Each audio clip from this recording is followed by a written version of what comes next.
আসসালামু আলাইকুম। আজ আমরা এমন একটি বিষয় নিয়ে কথা বলবো যেটা নিয়ে অনেকেই লজ্জা পায়, কিন্তু প্রায় সবাই মনে মনে জানতে চায়। হস্তমৈথুন করলে কি কোনো রোগ হয়? এটা কি শরীর দুর্বল করে? ভবিষ্যতে কি কোনো সমস্যা হয়? এই ভিডিওটা শেষ পর্যন্ত দেখলে আপনার অনেক ভুল ধারণা আজই দূর হয়ে যাবে। ভিডিওটা স্কিপ করবেন না।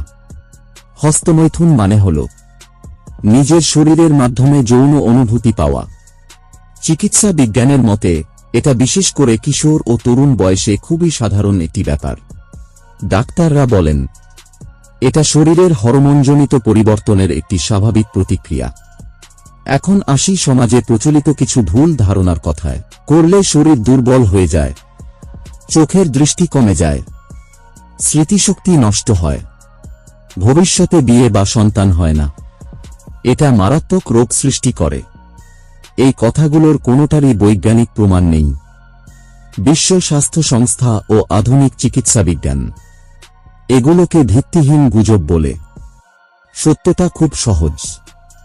স্বাভাবিক মাত্রায় করলে এতে কোনো রোগ হয় না, শরীর বা মস্তিষ্ক নষ্ট হয় না, ভবিষ্যতের জীবনে কোনো ক্ষতি হয় না। বরং কিছু মানুষের ক্ষেত্রে এতে মানসিক চাপ কমতেও দেখা যায়।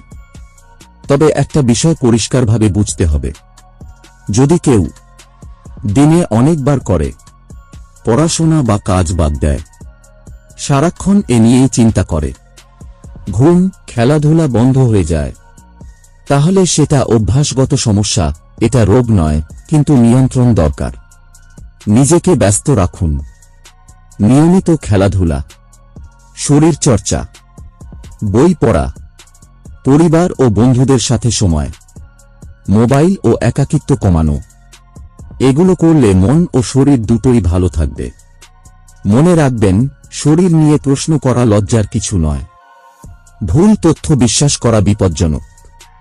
প্রয়োজনে বিশ্বস্ত বড় মানুষ বা ডাক্তারকে জিজ্ঞেস করুন। ভিডিওটি যদি উপকারে আসে তাহলে লাইক দিন, বন্ধুদের সাথে শেয়ার করুন এবং এমন শিক্ষামূলক ভিডিও পেতে চ্যানেলটি সাবস্ক্রাইব করুন।